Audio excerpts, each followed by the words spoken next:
He kept praising the way I was doing the choreography, and I loved seeing how he was working on set, like with Prem sir and with the whole crew. He was very patient. He did everything sir wanted him to do. We had one moment in the song where he flies in the air on the chandelier, and then as he's flying across, he picks me up, and then we go around the whole set on the chandelier. And I was like, I cannot believe he's able to do that. Like he's forever going to be our hero. So it's an honor to be able to work with him. Running ಅಲ್ಲೇ so ಅವರು ಓಡ್ ಬರ್ತಾರೆ, ಇವ್ರ ಮೇಲಿಂದ ಒಂದು running ಎತ್ಕೊಂಡು ಹೋಗ್ಬೇಕು ಅವ್ರನ್ನ.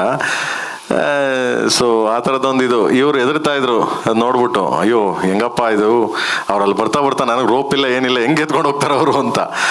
ಅವ್ರು ಏನು ಕೇಳ್ಬೇಕಾ, ನಾಯಕ್ ನಹಿ ಕಳ್ನಾಯಕ್ ಒಮ್ಮೆ ಅಂತ ಎತ್ಕೊಂಡು ಹೋದ್ರತೆಗೆ. Insane. ಧ್ರುವ ಸರ್ ಸರ್ ಪ್ರೇಮ್ ಸರ್, ಇದು ಸಿನಿಮಾದೊಳಗೆ ಕೇಳ್ಪಟ್ಟಿದ್ದು ನಾನು.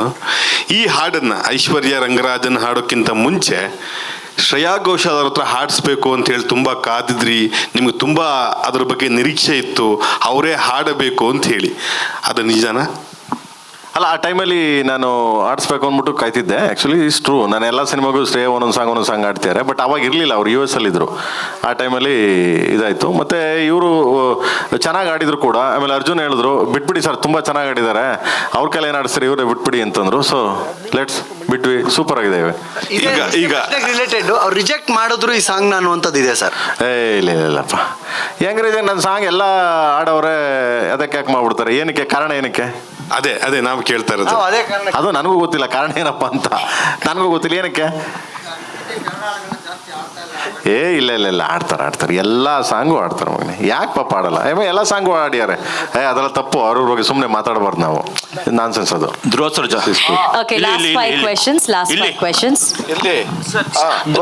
ಆಕ್ಚುಲಿ ನಿಮಗೆ ಒಂದು ಒಳ್ಳೆ ಮಾಸ್ ಫಾಲೋಯಿಂಗ್ ಇದೆ. ಬಟ್ ನಿಮ್ಮ ಫ್ಯಾನ್ಸ್ ಪ್ರತಿ ಸಲ 3 ವರ್ಷ 4 ವರ್ಷ ಕಾಯಬೇಕು. ಸೊ ಆಸ್ ಅನ್ ಆಕ್ಟರ್ ಈ ಡಿಲೇ ಬಗ್ಗೆ ನೀವು how do you have to put it? ಇನ್ನು ಕಾಯಿಸ್ತಾ ಇಲ್ಲ ಬ್ರೋ, ಇವಾಗ ಸಿನಿಮಾ ಮಾಡ್ತಾ ಇದ್ದೀವಿ. ಇದು ರಿಲೀಸ್ ಆಗುತ್ತೆ, ಕೆ ಡಿ ರಿಲೀಸ್ ಆಗಿ ಒಂದು ಸ್ವಲ್ಪ ತಿಂಗಳುಗಳಿಗೆ ನೆಕ್ಸ್ಟ್ ಸಿನಿಮಾ ರಿಲೀಸ್ ಆಗುತ್ತೆ. ಅಲ್ಲ, ಬಟ್ ನೀವು ಮಾರ್ಟಿನ್ ಸ್ಟಾರ್ಟ್ ಮಾಡಿದಾಗಲೂ KD ಸ್ಟಾರ್ಟ್ ಮಾಡಿದಾಗಲೂ ಇದೇ ಆಶಯದಿಂದ ಸ್ಟಾರ್ಟ್ ಮಾಡಿರ್ತೀರ, 6 ತಿಂಗಳು 9 ತಿಂಗಳು ರಿಲೀಸ್ ಮಾಡಬೇಕು ಅಂತ. ಬಟ್ ಡಿಲೇ ಆಗ್ತಾನೆ ಇದೆ. ಅಂದರೆ ನಿಮಗೆ ಗೊತ್ತಿರುತ್ತೆ, ಧ್ರುವ ಅಂದರೆ ಬಿಡಪ್ಪ, ಅದು 3 ವರ್ಷ 4 ವರ್ಷದ ಯೋಜನೆ ಅನ್ನೋ ಥರ. ಸೊ ಅದನ್ನ ಅಳ್ಸೋಕೆ ನಿಮ್ಮ ಪ್ರಯತ್ನ ಹೇಗಿದೆ ಅಂತ?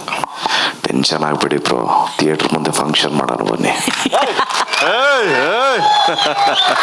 Prem sir, okay, last 4 question. ಈ ಸಾಂಗ್ ಶೂಟಿಂಗ್ ಮಾಡೋದಕ್ಕೆ, ಈ ಸಾಂಗ್ ಬರೆಯೋದಕ್ಕೆ ಮೊದಲಿಗೆ ನಿಮ್ಗೆ ಯಾರು ಇನ್ಸ್ಪಿರೇಷನ್? ಈ ತರ ಏನಿಲ್ಲ, ಒಂದು ಬಾಟ್ಲು. ಒಂದ್ ಸೆಕೆಂಡ್. ಆಮೇಲೆ ಈ ಸಾಂಗ್ ನ ಎಷ್ಟು ದಿನ ಶೂಟ್ ಮಾಡಿದ್ರಿ? ಈ ಸಂಜು ಬಾಬಾಗಿ ಚಡ್ಡಿ ಟವಲ್ ಕನ್ವೆ ಹೇಗ್ ಮಾಡಿದ್ರಿ? ಸಂಜು ಬಾಬಾ ಲೈಕ್ ನಮ್ಮ ಅಣ್ಣ ಶಿವಣ್ಣ ಇದ್ದಂಗೆ, ಶಿವರಾಜ್ ಕುಮಾರ್ ಇದ್ದಂಗೆ ಇಲ್ಲಿ. ಏನಕ್ಕೆ ಅಂದ್ರೆ ಹೋಗಿ ಒಂದ್ಸಲ ಈ ಸಾಂಗಿನ ಸ್ಫೂರ್ತಿ ಹೇಗೆ ಸರ್?